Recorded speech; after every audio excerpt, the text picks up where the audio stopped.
حضرت سیدنا احمد بن منصور رحمۃ اللہ علیہ فرماتے ہیں کہ میں نے ایک بار اپنے استاد ابو یعقوب کو فرماتے ہوئے سنا کہ وہ کہہ رہے تھے، میرا ایک شاگرد میرے پاس مکہ مکرمہ میں آیا اور مجھ سے کہنے لگا، اے استاد محترم، کل ظہر کی نماز کے بعد میں اپنے خالق حقیقی سے جا ملوں گا، میں فوت ہو جاؤں گا، آپ یہ چند درہم رکھ لیجئے، اس سے قبر کھودنے والے کی اجرت ادا کر دیجئے گا، اور بقایا درہم ان کی خوشبو منگوا لینا اور مجھے انہی کپڑوں میں دفن کر دینا، یہ کپڑے بالکل پاک اور صاف ہیں۔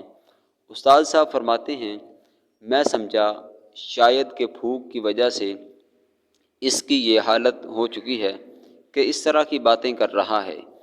مجھے اس کی باتوں پر تعجب بھی ہو رہا تھا، بہرحال میں نے اس کی باتوں پر توجہ رکھی۔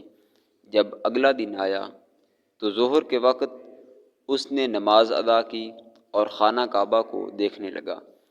خانہ کعبہ کو دیکھتے دیکھتے وہ زمین پر گرا اور میں نے اسے جب ہلایا تو اس کا جسم مکمل طور پر بے جان ہو چکا تھا، اور خانہ کعبہ کو دیکھتے ہوئے اس کی روح قفس عنصری سے پرواز کر گئی۔ یہ دیکھ کر میں نے کہا، اے پروردگار، تو بہت بے نیاز ہے، تو بڑا بے نیاز ہے، تیری حکمتیں ہیں، تو ہی جانے، جسے جو چاہے تو مقام عطا کرے۔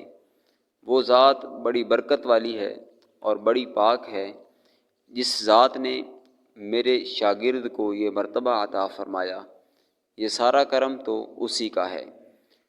تو استاد فرماتے ہیں، جب ہم نے اسے غسل دینے کے لیے تختے پر لٹایا اور اسے غسل دینا شروع کیا، جب اسے اپنے شاگرد کو وضو کروایا تو اس نے آنکھیں کھول دیں۔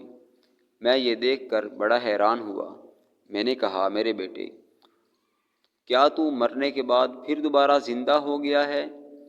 اس نے بڑی فصیح اور بلیغ صاف زبان میں کہا، اے میرے استاد، میں مرنے کے بعد دوبارہ زندہ ہو گیا ہوں، اور اللہ کے سارے اولیاء، اللہ کے سارے ولی اپنی قبروں میں زندہ ہوتے ہیں۔